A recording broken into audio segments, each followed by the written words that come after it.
Have you heard about the stock market? Yes, I have. It's a place where people buy and sell small pieces of a company's ownership, right? Exactly. If the company does well and is important, the value of the pieces can increase, and you can make a profit by selling them. But if the company doesn't do well, the value of the pieces can decrease, and you can lose money if you sell them. That's correct. People buy pieces of the company they think will do well in the future and sell them to make a profit. I see. But the value of the pieces can change based on the company's progress and global events, right? Yes, that's correct.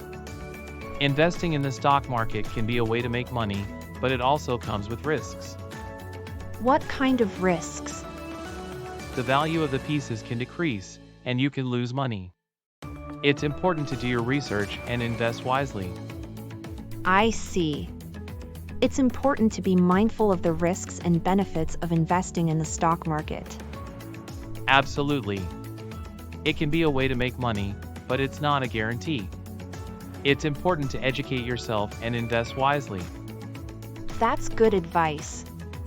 I'll make sure to do my research before investing in the stock market.